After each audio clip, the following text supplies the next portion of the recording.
One, two, three, four. Occupation no more. Jongens, in Hessen hebben. Verzamelen je achter voor een briefing. Pirot, Piquet, je piquet Palestine. Pirot, Piquet, je piquet Palestine. Free Palestine, free Palestine, free Palestine, free Palestine, free Palestina, free Palestina, free Palestina, free Palestina. وغزاها مسلمين. Allahu Akbar. ورافعها مسلمين. Allahu Akbar. خان يونس يا مسلمين. Allahu Akbar. وحرمت البابين. Allahu Akbar. في غزة وارض الجليل. Allahu Akbar. والاقصى يا مسلمين. Allahu Akbar. Delen.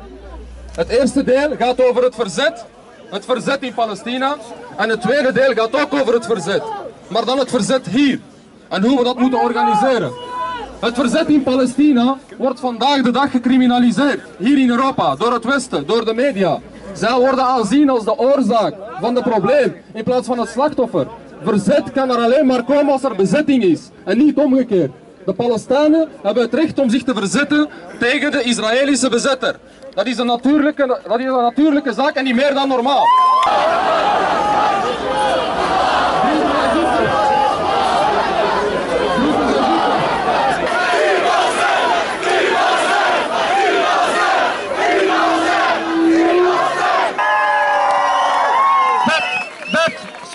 Dat dit ons wakker houdt en geeft het Palestijnse volk hun recht, hun vrijheid, waar ze recht op hebben, inshallah. Wij zijn vandaag samengekomen in deze heilige maand Ramadan Mubarak om onze ongenoegen, bezorgdheid voor het Palestijnse volk te uiten. Ja, wij willen vrede. Alle Palestijnen willen vrede. Moslims willen vrede. En ik wil vrede. Maar vrede komt niet zomaar uit de lucht gevallen. Vrede is niet zoals de regen of de bommen en dat komt niet vanzelf.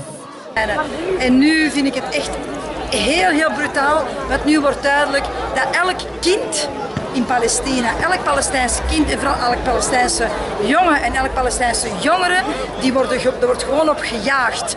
Die wil men gewoon pakken, die wil men gewoon uit Palestina verdrijven. Ik ben daar heel kwaad voor. Ne باشه همه مسلمان اما قد عادی کشینی جانی کشینن هم هر نابن یک انشالله خارجی و بین نابی خواهی گفار خواهی گشتی خاک دیگه انشالله باز ظلما مرد به درسک همو دوین یک چونکه هم نبن یک سر والله ما درن تک به تک درن انشالله هم مسلمان doen یک Ik hoop een boodschap voor Israël dat dit eindelijk stopt. Ze zijn excuses aan het zoeken. Er moet vrede zijn, geen oorlog. Ik hoop dat dit doorgaat naar mijn zusters en broeders, dat ik voor hen vecht op de juiste manier, op de weg van de profeet Wali Salam en de weg van Allah, op het juiste pad. En ik hou van hen omwille van Allah en ik hoop dat er iets gedaan wordt, inshallah. Ik hou van hen omwille van Allah. Free Palestina, free Gaza, free Syrië, al mijn zusters en broeders in heel de wereld. Ik hoop dat er vrede komt en ik sta achter jullie en ik zal vechten. Ik ben meer dan 10 jaar bekeerd. Ik heb een vader die 15 dagen voor zijn dood ook is bekeerd, inshallah. Ik heb een nicht dat bekeerd is. Ik weet hoe belangrijk islam en ik ben heel veel dankbaar. Ik bedank eerst Allah, omdat er heel veel mensen zijn aanwezig. Mijn dua is verhoord. Ik hoop dat al de mensen die hier staan, dag en nacht een dua verrichten bij elk gebed in Fajr. Dat er eindelijk vrede komt en dat Israël dit eindelijk gaat stoppen. En dat Belgische en Amerika, heel de wereld, dit niet mag tolereren. Dat Israël de verkeerde methode gebruikt in Ramadan, waar mensen aan het vasten zijn, kinderen aan het vasten zijn, waar geen zuiver water is, zout water. En dat er zo niet kan verder. İnsan olduğu için sevmek lazım. Yani bugün 21. asırdayız şu anda ama insanlar sırf menfaat için birbirlerini öldürüyor, katlediyor dünyanın her yerinde. Ve Müslüman bölgeleri daha çok var. Bu Müslüman bölgeleri daha çok ama işte burada Müslümanların bu olayları iyi anlayıp oynanan oyunu görüp ona göre kendilerini artık yetiştirip birbirlerine karşı mezhep savaşları değil de din kardeşliği altında birleşmeleri gerekiyor. Birleşmediğimiz zaman böyle işte insanların böyle Yahudi zulmünün ve diğer zulümlerle Müslümanlar karşı karşıya geliyor. Yurt dışındaki gençlerin böyle bir şey yapması çok iyi bir şey aslında. Buradakilerine ses getirmemiz gerekiyor.